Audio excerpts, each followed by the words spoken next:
Assalamualaikum and good morning to each and everyone, especially to you, sir. So, I am Mohani Ikusain, one of the reporters in Group 4. So, for our today's report, we are going to discuss about the fourth stage of the evolution of fiqh or the Islamic law. So, the first three stages of this were discussed by the other groups.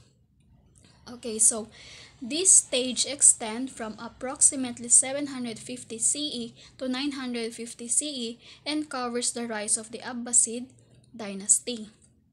Okay, so this stage of Islamic law is isa sa mga powerful and most influential na period sa Islamic history under by Caliph Abul Abbas or sa pamumuno ni Caliph Abul Abbas. So, it was during this period that fiqh took shape as an independent Islamic science. So, during this period is ang Islamic law or fiqh is Islam ang namamahala. So, meaning based sa Quran and Hadith or sayings ng Prophet Muhammad sallallahu alaihi wasallam ang basihan ng batas or law during that period kaya tinawag na independent. Okay, so Islamic scholarship was actively supported by the Caliph and it flourished as discussion and debate on controversial issues became widespread. So, during that day is suportado ng Caliph or ng namumuno ang mga Islamic scholars. So, mapa-financial man like mosques, madrasa, libraries, and protection is provided lahat dahilan para mas spread or mapalaganap ang Islam at ang mga kaalaman tungkol sa Islam.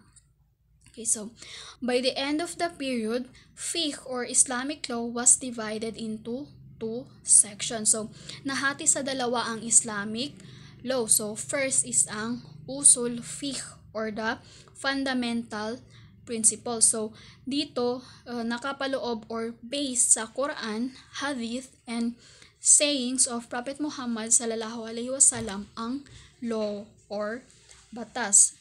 And the second principle of Islamic law is the furu or the philosophical and theological work. So, dito naman is yung mga tungkol sa zakat, pag-fasting, marriage, divorce, or any something na personal problem is dito dumadaan sa furu. Furu al-fiqh or furu na Islamic law.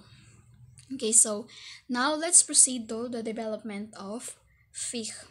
Okay, so in the development of fiqh during this period, there were two major trends relating to the evolution of the madhab. So, sa pagpapatuloy na pagdevelop ng Islamic law or fiqh during this period is merong pagbabago or changes. So, yun ang the evolution of the madhabs or yung tinatawag nilang school of thought. So, kaya tinawag na madhab or school of thoughts dahil yung school na yun is nakapangalan after its founder. So, like for example, the school of Hanafi. So, the school of Hanafi is founded by Abu Hanifa. So, si Abu Hanifa ang founder ng Hanafi school. So, school of Maliki, si Malik ibn Anas ang founder. So, Shafi'i, si Al-Shafi'i. And Hanbali school is founded by Ahmad ibn Hanbal. Kaya ito ay tinawag na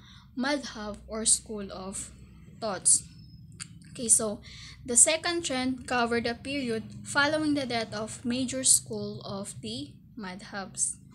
So, ang mga sumunod na changes or pagbabago is nung namatay ang mga influential scholars which is sila Abu Hanifa, Malik ibn Anas, Al-Shafi'i, and Ahmad ibn Hanbal. So, after nila mamatay, so maraming contributions. So, nagpatuloy pa rin mag-evolve sa paglaganap ang fiqh sa kanilang mga naging student and sa mga sumunod pa sa kanila na mga generations of scholars. So, it represents the beginning of that rigidity in making and accepting legal ruling. So, after mamatay ng Islamic scholars is naging rigidity or naging strict sila sa mga school like kung paano nila i-interpret and kung paano nila i-apply itong mga doctrines ng mga sumunod sa kanila. So, kahit na maraming contributions, pagbabago and development na naganap after the death of madhabs is kung ano yung mga in-establish nila or